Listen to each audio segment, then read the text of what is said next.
Nico! Round one.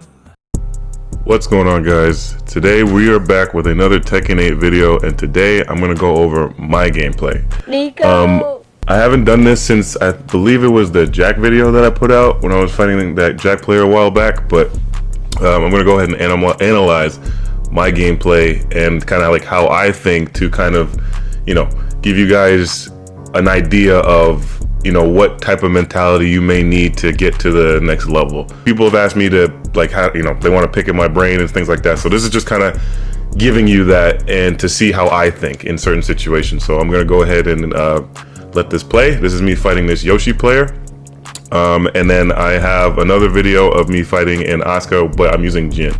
So without further ado, we're just gonna get right into it. So my opponent already made a mistake. He whiffed in front of my face. Just punish that shit. Okay, good punish for me, but it's a Yoshi player, so Yoshi has a lot of ways to wiggle his fucking way out of pressure. So I'm not gonna do anything. I'm just gonna see what he does in this situation. Okay, so for me, in my eyes, this is how I saw. I got 2 bits of information in the matter of 3 seconds. So I whiff punished him, and of course he did the Yoshi thing that a Yoshi player would do. He tried to spin his way out of pressure, which tells me that he is going to use Flash. He's definitely going to take advantage of that. He's definitely going to take advantage of the spinning shit to get his way out of pressure, like I said. And then right here, I responded with down forward 3-3, just to, because the second hit of that is cancelable. But I want him to see the whole string. I want him to get used to the mid and see what it looks like. I want to, because I plan to use that against him later on.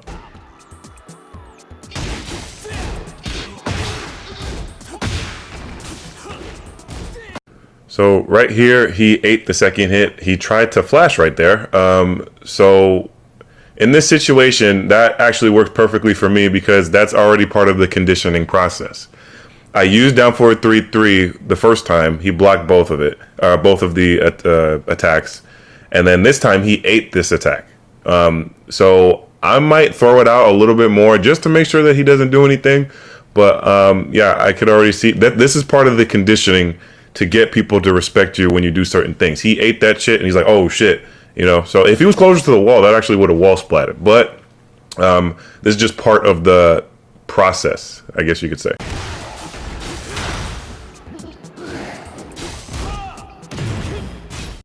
So right here in my head, I'm like, I am definitely not going to do anything because Yoshi just has too many tools at his arsenal that is too much of a threat for me in this situation to really respond with anything. So in my head, I'm just going to sidestep and see what he does. Okay, he's going to flash here 100%. Like, I had no doubt in my head that he was going to flash right here. His back is to the wall. He's in a bad spot. He's minus. He's just at a disadvantage in this situation. He's flashing 100%. Just wait for it, kill him.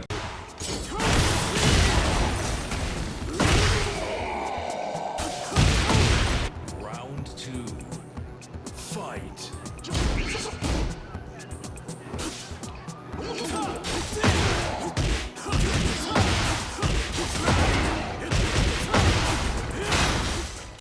Okay, so right here, I've been in too many situations where Yoshi players like to flash in that situation. Yoshi players are very lazy with flash. Anytime they're under pressure, they like to use it in those types of situations. So I just backed off, see what he was going to do, and he didn't do anything. But the thing is that he is in perfect stopping range. So I go ahead and do that. Yeah, so right here, this just kind of makes me laugh because I just don't trust Yoshi players to stay still. That flash move is fucking stupid. It's a dumb move.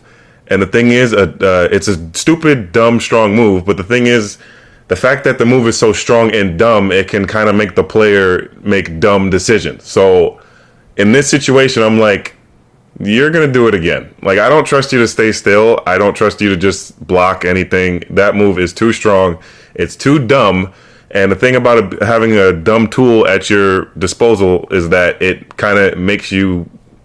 I'm not gonna say the person is dumb, but it can make you obvious and predictable and do dumb shit or make dumb decisions.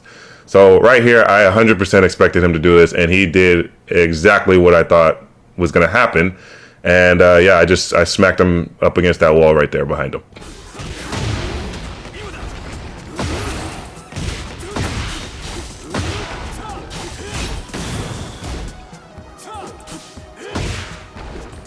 So right here, this is just a bad habit of mine as a player. I sometimes when I get knocked down, I tend to hold forward, and you are still launchable. When you do that, that's just a bad habit that I even my friends have told me about it. Like I need to stop doing that. I need to just get up normally. So that's just something I need to work on. It's just a bad habit of mine. But you know, me taking note of my bad habits will in turn make me, you know, realize like that's a problem that I shouldn't be doing, and it'll make me you know, just that much of a better player.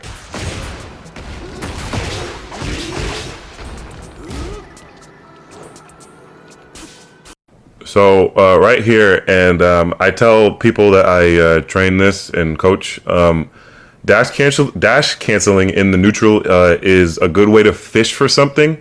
It's a good way to kind of maybe like bait a whiff or sneak your way in, sort of. So like right here, I just dashed, canceled, and then dashed into silent entry.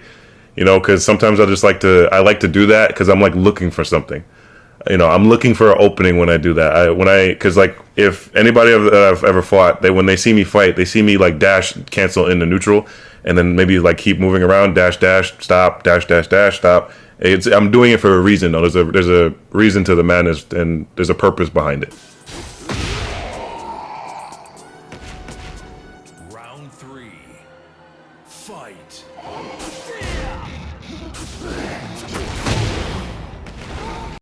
After I ducked the bad breath thing, I'm actually surprised that he recovered fast enough to get that kick out. But one thing that I've learned over the time of Tekken 8 so far is that a lot of Yoshi players like to do a lot of fake shit.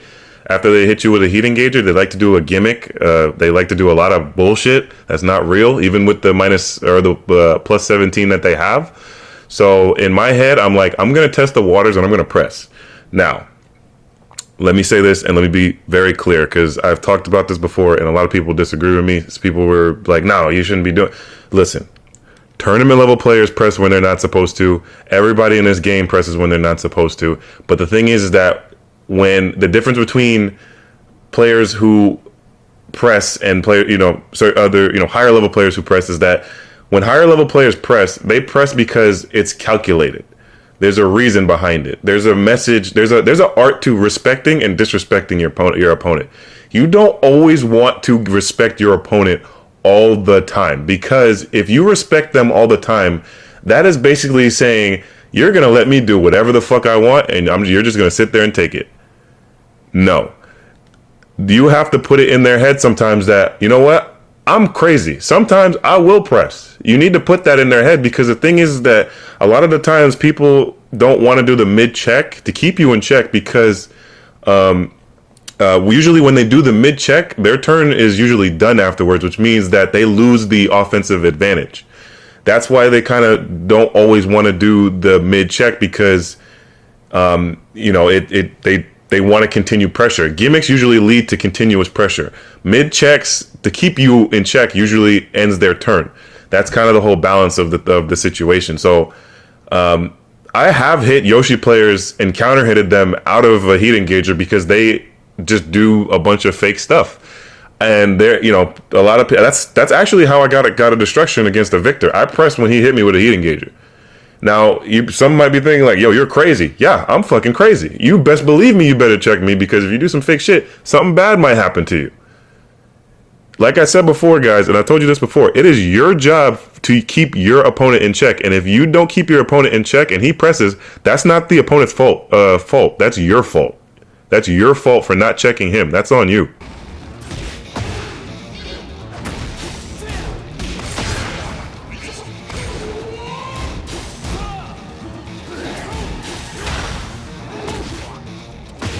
So right here, he got me. I briefly ducked because I was expecting he was going to do the unblockable low, but I'm a fucking idiot, because even if you duck and he does the unblockable low, you can't block an unblockable low. Like, so that was just me being dumb, me being like, oh man, maybe I got block it unblockable low. Like, no, bro. Like I made the mistake, and that cost me the round.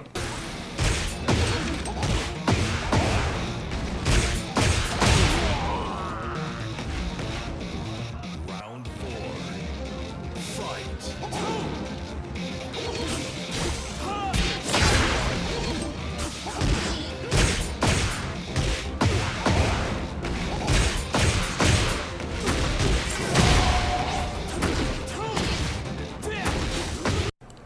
Like I said before, never trust a Yoshi player to stand still.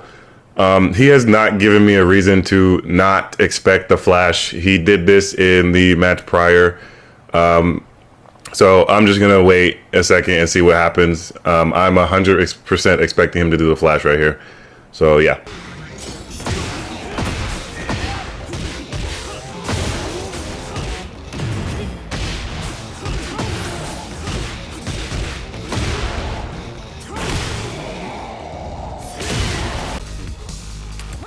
Round 1.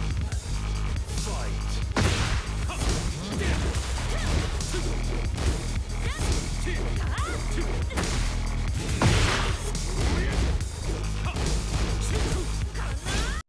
Okay, so right here, this Asuka player did four. I think that's her 4-forward-1. It's plus on block. In this situation, I tried to parry because I thought she was going to do the mid option. But the thing is, and you'll see in shortly, that she actually responded with the homing kick. And the thing is that I have a friend who used to main Asuka, and well, he still does. And he did the same thing a lot, and the reason being is because that high kick, it's homing, it gives like a mini combo, and it's plus on block, but it is a high. So I eat this kick, but the thing is that when you get hit by something, sometimes you need to be like, okay, that's what I got hit by in this situation. 4-forward-1 into homing high kick. Okay, got it. That's what she did in this situation. So me as a player, I'm going to remember that, and then I have a good feeling that she's probably going to do the same thing again because it worked. Sometimes it's okay to let them think that it works. Let them think that, like, oh, he got hit by that. It's going to work next time I put him in that situation. No, okay. Sure. We'll see what happens next time.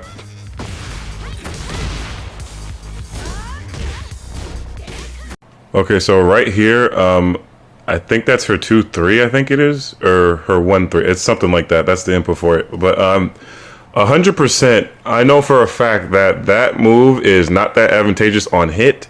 Even how it looks, it doesn't even look like it's that big of a deal. It just looks like a regular like low poke.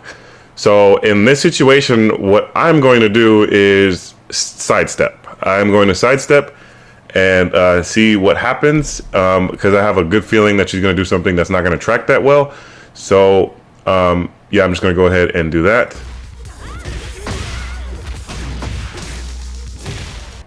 She didn't break that grab. Does she not know the grab break?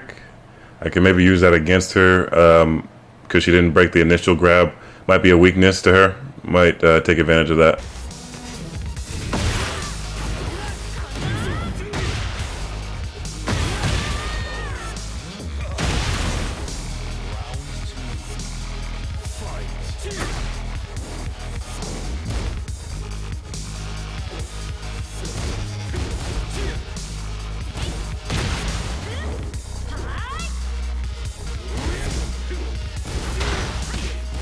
She did not punish that properly. She did some string. I don't know what that string is, but she didn't punish that correctly. So that tells me that she doesn't know that that's maybe punishable on block. And that just benefits me more because that move is a heat engager. So if this is what I mean when why block punishment is really important, because that move is really good that Jin has. And you know, when people use powerful moves against you and you don't punish correctly, you're letting them get away with free shit. It's like you're letting them get away with, you know, like doing something that they could have benefited from heavily, and all you did was a jab.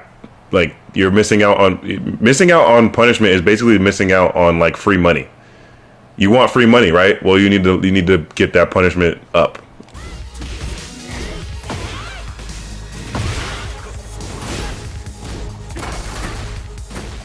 And this right here, this is just part of the reason why Jin is such a good, strong character, is because of the mental frame advantage, I guess you could say. Because if she presses at the wrong time, she's going to get wall splatted. That's why she's just holding back right here. So when Jin just has you kind of staggered here, and you kind of just, you know, are locked down with, you know, really staggerable mids, really delayable strings and things like that, it makes you not want to press. This is just why this character is just really fucking good. This is just part of the reason why Jin is just S tier.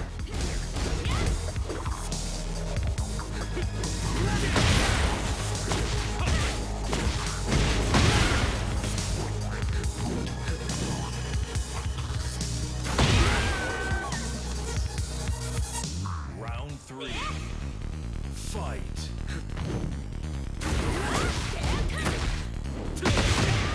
So this is just the added benefits of just taking information from your opponent, and I've told people that I've coached and trained this.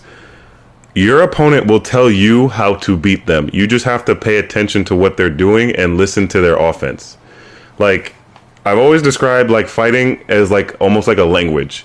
They're kind of like talking to you. They're saying like, I'm doing this, I'm doing this. Do you know how to deal with this? Do you know what to do about this? Because if you notice in the match prior, she did the exact same thing in the exact same situation. It's just this time I punished her way harder than I did in the previous match. So this is all about downloading, taking information, just taking everything in stride. Like, okay, he did this into this. He likes to do this into this. He did this move into this move. This should tell you that, you know, maybe this is kind of like a very flowcharty Asuka. No offense to this person. I'm sure you're a great person, but this is a very flowcharty Asuka player. She's doing like that high punch into the low, and then she's doing her standing forward, which has a counter hit property, which probably works more than it should. But yeah, this is just me just downloading and being like, you know, you did the same thing in the same exact situation, but this time I'm gonna make it hurt even more.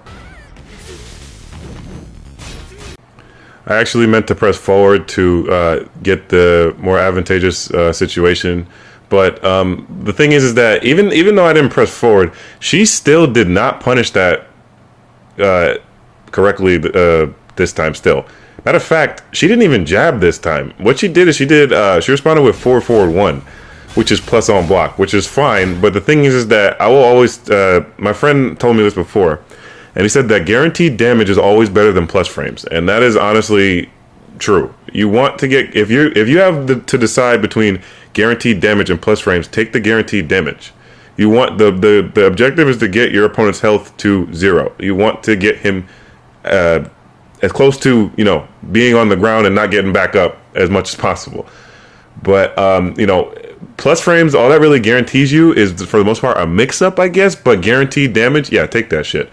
But she just didn't do anything. She just opted for the plus frames. So let's just continue. Okay, if you remember what happened last time, guys, when she put me in the same exact situation, what did she do? Like, if you really think about it, what did she do in the situation before this? She did the kick that's plus on block, and it gives you a mini combo. And guess what? Remember what happened last time? It worked. It worked, right? Well, not this time. And this is just the difference of when, you know, I've talked about this before. This is just called, I like to call it just active fighting.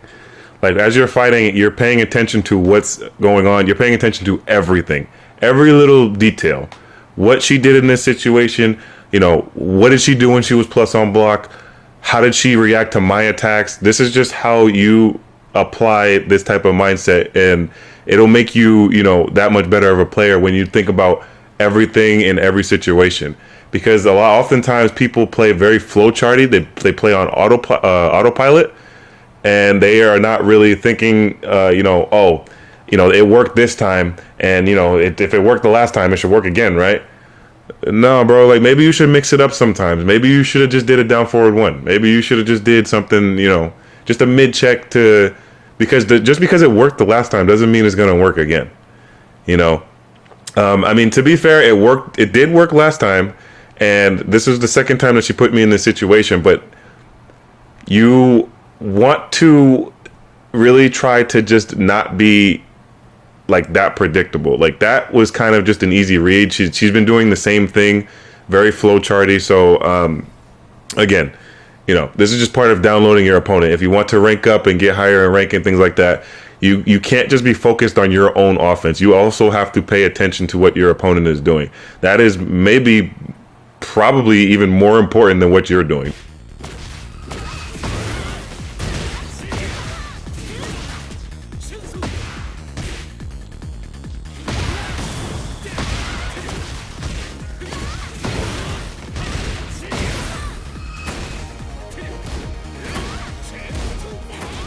Yeah, the one thing I can honestly say about this Asuka player is that her punishment is really poor. She's so right there. That was a misinput for me. I didn't mean to press down 1, which is Jin's power crush. I didn't mean to do that. That was an accident. But the thing is that she still did not punish that correctly. She still let me get away with that for free. And the thing is that how she responded is with the can. And the thing is that can is kind of like a panic move in a way. But so what that kind of tells me is that she's kind of panicked right now. She's very low on health. Her back is to the wall. This Asuka player is in a pretty bad situation.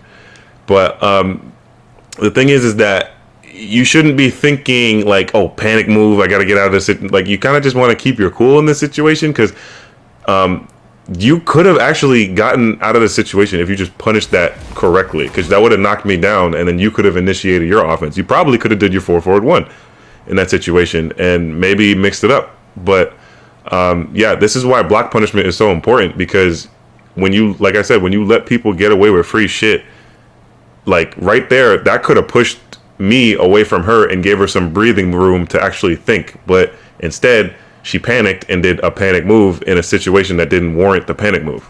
So now it's my turn, and she's -8. I think it's -8, something like that. And she is still in the same bad situation, but now it's like I get a second chance to be on the aggressive, or not aggressive, offensive.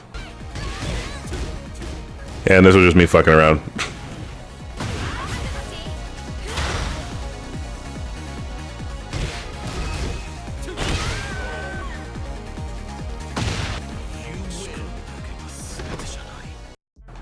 Okay, and there you have it, guys.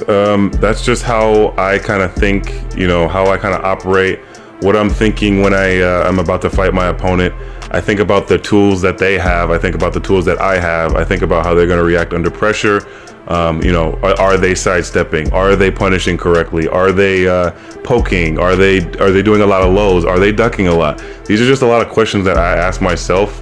And shout out to the Asuka player if you're watching this. This was not meant to like make fun of anyone. I don't try to make fun of anybody in these types of videos or anything like that, because there was a little bit of a situation in my comment section for one of the Lars gameplay videos earlier or prior to this. So this is not meant to make fun of anybody's gameplay or anything like that. This is just all in the sake of education and to help people improve.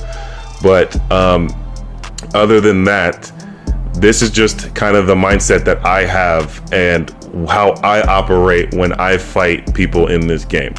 I ask myself questions. I assess your skill level, what you're doing, how you approach. If you are a very aggressive type of player, if you're defensive, are you turtling? Are you doing a lot of lows? Are you ducking a lot? Do you know if that's punishable or not? I test you. I assess what you know, and then I go from there. That helps me figure out your skill level. That kind of helps me operate in a way to counter your attacks and counter how you play. And in situations like this, people have asked me for help and things like this, and I'm trying to help with these videos, but some things that you really want to try to avoid is playing on autopilot. You really need to pay attention to what's going on and what your opponent is doing. A lot of people are very selfish in this game. They're very greedy. They play very it's not your turn, it's my turn type of deal. But the thing is that I play aggressive too. But the thing is that I play it in like a controlled fashion, or I try to at least. I try to keep the situation under control as much as possible, and then when it's my turn to block, I'm not just blocking and not doing anything. You know what I mean? Like as I'm blocking, I'm like, okay, he did this after this. You know, he's liking this is. I'm pretty sure that's a high, and you know, what is that on? Like I'm asking myself questions as things are happening. Can I sidestep this? I might even try to attempt to sidestep, and if it doesn't work, then I know. Now I know I can't step it now. You know, so. But as always, thank you guys for watching, man. I really do appreciate it. Let me know if you guys want more of these types of videos in the comments. Leave your comments down below. I like to read those and give my input. I like to hear other people's input as well. And also, we hit 3K, guys. I cannot thank y'all enough. This channel has been growing astonishingly. And I remember when I had 6 subscribers and I knew all 6 of those people. So it's really nice to see this. It's really nice to see that, you know, I'm kind of getting through the community. And, you know, as always, I will continue to do my best to help you guys. I really do appreciate the love and support, guys. Really, for real. You guys are the best, man. But thank you guys for watching. I'll see you in the next video. Appreciate it.